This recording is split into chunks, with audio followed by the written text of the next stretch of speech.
You're listening to the Belmar Bites podcast, brought to you by Belmar Consulting.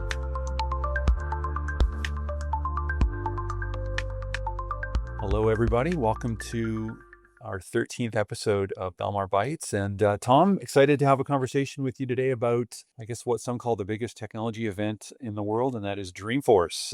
Dreamforce 2025 is right around the corner, and excited to have this convo with you. I guess maybe just for those that don't know you, because you haven't been on before, why don't you just do a quick intro and then we can jump into it. For sure. Hey, folks. My name is Tom Kadota. I am the solutions engineer here at Belmar. I support our sales team and pre-sales team in solutioning, high-level estimations, timelines, project budgets, and all that. And excited to be here and talk about Dreamforce. Tom, you do an amazing job with our customers, and Salesforce likewise do an amazing job inviting customers out to this event in San Francisco. So why don't we frame this up, because there's people that have been to Dreamforce a bunch of times. There's others that have never been, and there's probably some that don't even know what Dreamforce is. I would expect that any of our customers that are using Salesforce would have been communicated already to by Salesforce, and but I guess maybe just to frame this up. So Dreamforce is happening this year in San Francisco, where it happens every year.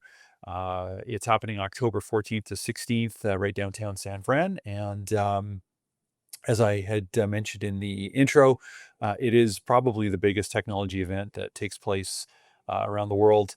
I think this year they're probably forecasting 50 to 60,000 people. Last year there was, I read, 40 plus thousand people there. I know a few years ago when I was there, I guess it's more than a few years ago now, it's pre-COVID, I think they peaked at something like 100,000 people showing up in the city of San Francisco, which is pretty crazy to think about, trying to put that many people in hotel rooms and feeding them and getting everybody, well entertained and educated while they're in San Fran. But it's coming up pretty quick, and we're gonna be there this year again. And but really today, I was hoping we could unpack a few things in terms of sort of what to expect, how to plan for it, what you should do when you're there. So, Tom, I know you were at Dreamforce a few years ago, and it's been a couple of years, I think, since you were there last. But why don't you just chime in with, I guess, what was the experience like, and what insight can you impart to those that are listening, and for those maybe who haven't been before? Yeah, for sure. Dreamforce is, as Scott mentioned, it is kind of the big tech conference of the year, and it definitely feels like it. I found that there was so much to do in kind of the whole campground area and the whole all the venues. They really shut down San Francisco with this event, along not only just in downtown San Fran, but the surrounding areas for concerts and all that. They rent out the stadium for large events and things like that. It was truly amazing. Agenda is jam packed, so definitely look ahead of time and figure out what sessions and keynotes that you may want to attend. But as well, there's so many things outside of the official conference that you can attend. There's a lot of partner events that are being put on, a lot of dinners, a lot of parties, a lot of things like that. And you just meet a ton of people, kind of either in the same seat as you or in adjacent roles, at other organizations. And it's really amazing to see Salesforce put on such an incredible event for such a wide audience that everyone can relate to. Truly an unforgettable experience, especially for a tech conference. It's very grand, I would say. Yeah, yeah. Yeah, it's kind of interesting when I hear you say tech conference, and then I sort of overlay my experience of going to Dreamforce, which I think this year, man, I'd have to go back and count, but I think this is probably 6 or 7 Dreamforces that I've gone to, and it's kind of this mashup of tech conference and kind of celebrity rock star promotion. It's pretty wild. For the tech scene is interesting when you walk around and see the people that are actually delivering the technology, and partners like ourselves. I mean, there's no real rock stars in the crowd, but then you've got just this aura that comes with it that Mark Benioff somehow stick handles getting some A-list folks out to this event. And Tom, you referenced the concerts and just sort of all of the buzz that goes on around the event. I mean, Salesforce now is just this monster organization, and they've got a lot of sway, a lot of cachet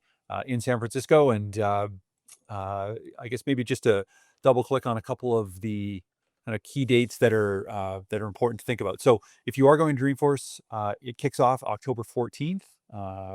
And it wraps up on the 16th, I believe it is. So 14th to 16th this year. So it kicks off like the 14th. If you want to experience the whole thing, get into town the night of the 13th or the day of the 13th. Get yourself ready, and because it comes out of the gate pretty fast on the 14th. So a couple of key sessions that I just want to highlight.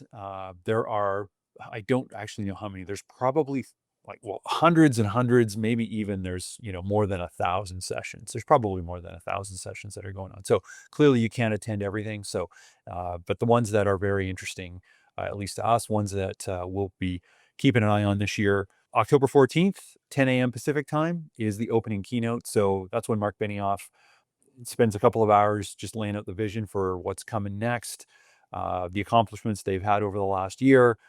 They're showcasing customers across a wide variety of industries, including the industries we're working in nonprofit and public sector. Following that is actually the following day on the 15th is the nonprofit keynote, and that's happening, at least as of right now. It's scheduled for 1:30 to 2:30 Pacific time. That's really insightful. For folks like ourselves, it's kind of a must participate event. You get to hear what's coming, the latest and greatest. Again, showcasing customer success that's been happening in the last year.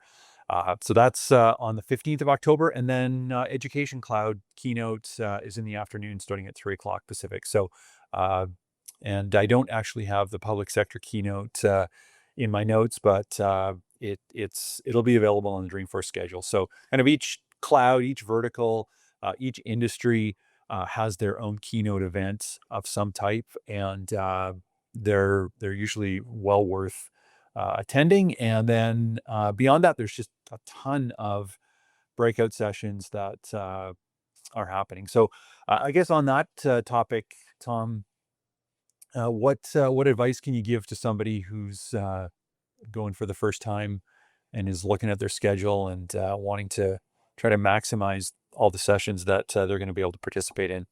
Yeah, for sure. I would say, depending on which role you're in, as an attendee, you can really be maybe an administrator, a developer, an executive, a decision maker in your organization. And they have these sessions all tailored to, these different roles. And I believe, and I can't remember off the top of my head, but in the Salesforce Events app, or if you look up their agenda, you can filter by specific roles or specific sessions that you want to go. I would say definitely plan this out, on your way there or before you go. There is an official agenda that will be finalized. Usually, it's being tweaked up until the event, but you can use the official app, the Salesforce Events app, which I used just through your mobile phone, and it was really kind of my lifeline at the event and throughout the few days there, just to bookmark the different sessions that I'm going to, so I'm able to see which ones are coming up and which ones I want to prioritize. Because there's some really useful. They're all very useful, but there's some that were more important to me. But at the same time, I did want to see, some high level celebrities talk. I remember I was like, you know what, I do want to go to this campfire session to see Rainn Wilson speak, and Will I Am speaking about AI as well. So definitely you wanna make sure that you're searching for the sessions that speak out to you, that are important to you, for both personally and professionally, and try to balance your agenda as well. You don't have to fill every minute of the day because you will be exhausted. There's a ton of people, and your social battery does start to drain a little bit. So just identify those must sees, and make sure that they're ones that you really want to go to. Make sure to collect your swag as well. There's a lot of free. Yeah, isn't that the truth? Yeah. So here's a little pro tip: pack light. and or bring an extra bag Yeah. because you end up walking out every day with really cool swag that you get back to your hotel and you put it on.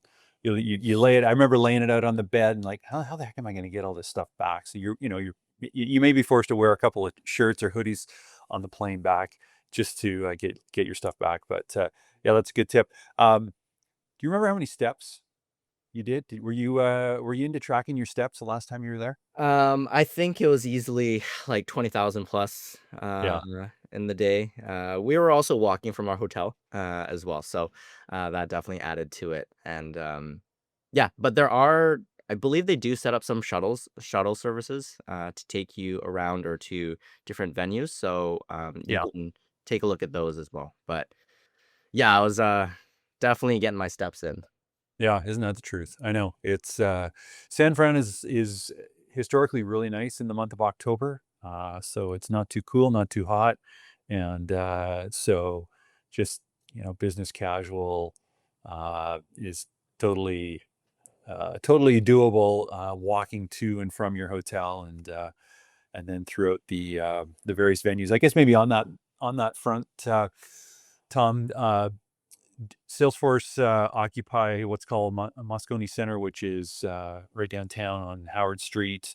It's I guess the equivalent of approximately 2 blocks that they consume in terms of buildings. So that's kind of the official site where sort of the hub of where everything happens. And then in the periphery around kind of surrounding Moscone are a bunch of different hotels. And so they utilize the hotels as well for hosting sessions. So when you are planning your sessions, look at where they are because you could be in Moscone and then right after that at the Intercontinental, which is not far, but it's a block and a half away. But you've got to kind of weave your way through tens of thousands of people to get to that next session. And so as you're planning your day, think about location where these sessions are at, and if you can, try to arrange sessions in the same location maybe in the morning and the same location in the afternoon. It just makes your life a lot easier and you're not battling the crowds. Uh, let's talk about if you can't actually get to San Francisco. So we're releasing this, approximately a month before the event. Maybe you can't get a ticket. Maybe you can't. It's not in the budget right now to take 3 or 4 days off your day job and head to San Francisco for a technology conference.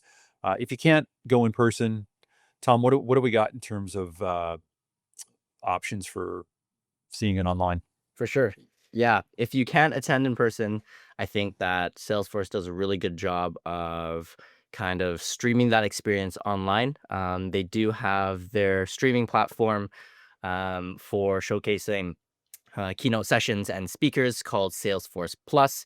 It's a free streaming service. You could just watch the recordings live or watch it on demand as well. A lot of the agenda items or agenda sessions that are going to be on there, you will see links to them in which you can watch it on your laptop. Um, you know, just like in person, you do want to plan that experience and make sure you're bookmarking which times these sessions go live. But you will also need to create your own Trailblazer account to log in and watch this. So make sure you block time on your calendar. Make sure you build that virtual agenda as well and create your account. And yeah, it's a big thing. It's a big push on social media as well. You don't have the same face-to-face experience being in the crowds and being next to other like-minded folks. But if your organization is really into it, you can have, watch parties, group streams, things like that. You can check out Trailblazer community groups online as well, and just really leverage the tools at your disposal to, tune in and be a part of the community. Yeah, yeah. I think the last thing you've highlighted is actually worth mentioning again. So this concept of a watch party. So if you've got enough people in your organization that are passionate about Salesforce, it might be fun to do that internally as a team. I know we've done that with our team in the past. Certainly, The keynotes, they're always, big product announcements, big sort of vision casting. So it just gives you a flavor for what's coming. So those are great to watch with other people because it spawns really interesting conversation after, and you get to kind of noodle on what was discussed, and even try to do some of your own forecasting in terms of kind of what impact is this going to have within your own organization. So doing it internally is cool. Another option, if you're located close to a user group, and most cities around the world at this point, certainly within North America, have got user groups. I'm thinking of one that, Tom, we've gone to a bunch in the past, which is the Vancouver user group. Hmm. Um, there's, I'm sure, I actually haven't seen anything from them as of yet, but I'm sure there'll be something happening where you can get together with others Hmm. and participate in a Dreamforce-like experience, but saving yourself the time and cost of traveling to San Fran. So check that out, and if you have any questions about how to get connected to any of these, you can reach out to us, and we'd be happy to point you in the right direction. All right. So that's a little bit about sort of the dates, the sort of what the experience is like. Um, let's talk a little bit, Tom, about just sort of customers going. What's the benefit for a customer? Obviously, there's sessions, and there's other like-minded individuals that they can meet, but uh, give me some thoughts in terms of if a customer's thinking about going, what should they expect to come back with? What's sort of for that investment? What might they sort of take back from San Francisco? For sure. Yeah. I think that, it's not just learning about things sitting in sessions and listening to people speak as well. Like with that, you'll learn a lot about Salesforce's future roadmap with AI, automations, different platforms, and different tools that you can use. But also, learning and upskilling is a huge thing at Salesforce. There's a lot of workshops and hands-on labs, and it's kind of like a big university homecoming basically for Salesforce. So there's practical training for admins, developers, business leaders, to immediately bring back value and skills from these sessions or these workshops that you're going to, and learning what's upcoming and what other organizations do in your industry focused kind of like track that you're on, whether that's nonprofit, public sector, or education. It gives you and your organization like actionable knowledge right away. So on top of the networking and on top of the high level learnings, of product roadmaps and things like that, you can really go and upskill your technical learnings on the platform as well. So it can be very tactical as well as strategic. Yeah, yeah. I think I just add to that and say, I mean, if Salesforce is, one of, if not sort of the core technology platform that your organization is leaning on, I'll use the word, it's validating. Like, to go to Dreamforce, it really validates the investment that you've made, and not that you may need to be validated that you've made a good decision, but there is something about being around tens of thousands of other people who are, I would say, in a similar spot to you, in that they're trying to improve their organization through technology. They're trying to deliver their mission more efficiently. They're trying to do more with less. They're trying to just really position the organization for the future. And they've made a decision that Salesforce is the technology to help them get there.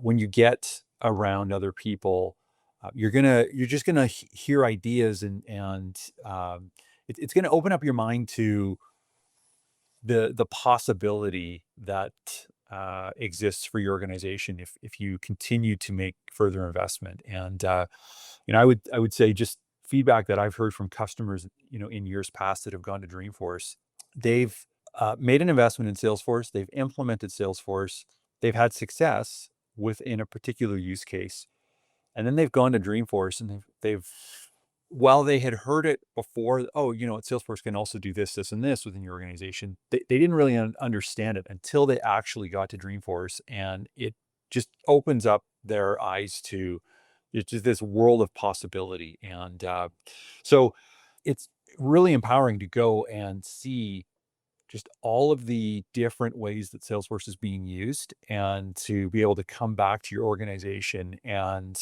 um, in some cases, just be able to execute, almost the day after you get back on some of the ideas that you've learned. And, obviously some of these are sort of longer term. They take, budgeting and planning and strategic, uh, mindset around execution of how you're going to go and implement these things. But there can be some really quick wins that you can pull back from Dreamforce and implement almost immediately. So it's it it I'm endorsing it big time. Like, if you can get there, it is well worth the investment. If you can't get there in person, Tom's shared just different channels that you consume.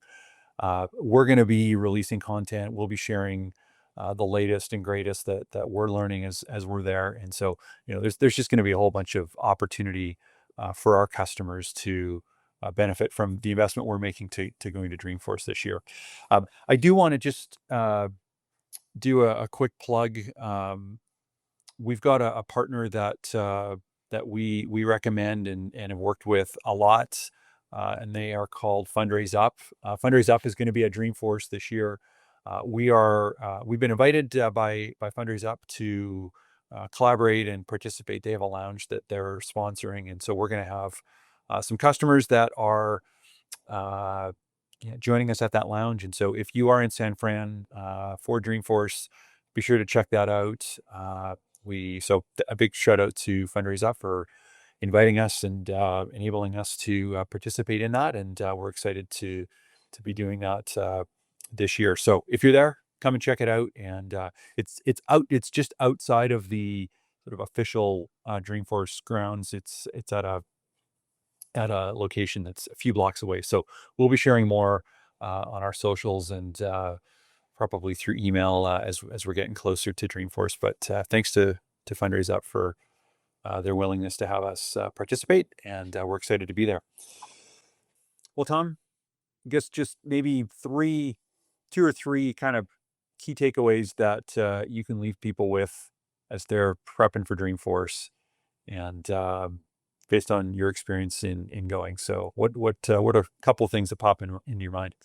Yeah, a couple things that pop in my mind is just plan your sessions, wear comfortable shoes, and stay There you hydrated go. for the most part. Yeah. Plan your sessions, wear comfortable shoes, stay hydrated. For myself, it is don't bite off too much because you're not going to retain everything. So I would advocate for do fewer sessions, but go deeper into those. Take notes and build connections when you're in the room, because that's another part of it we haven't really talked about, which is just the network effect of being there and meeting other people and just exchanging ideas. So Mhm. don't bite off too much. Eat breakfast, 100%. because the lunch lineups are long. Yes. Dreamforce does provide lunch. Food's usually pretty good, but the lineups can be long. So eat breakfast. And then number 3 is pace yourself, because the first day is awesome. The second day, and I'd have to reference the schedule, but it's usually the second day they've got sort of that big party at night, and that's a late night. So just pace yourself, because by the end of the second day, you're just like, holy smokes, I can't believe how tired I am, and I've got another day of Dreamforce to go. So just pace yourself, and you'll come back tired, but educated and inspired and excited about what you can do with Salesforce. So awesome. Well, Tom, thanks for doing this. And if anybody wants to learn more about Dreamforce, just reach out. We're going to be there again this year, and excited to collaborate with as many of you that will be in person, and also those that are going to be online. We'll be sharing stuff through our socials. So let's keep connected. And thanks for doing this, Tom. Great. Thanks, Scott. Appreciate it. This has been another episode of Belmar Bites, brought to you by Belmar Consulting. You can follow us on Apple, Spotify, YouTube, or on our website at belmarcloud.com.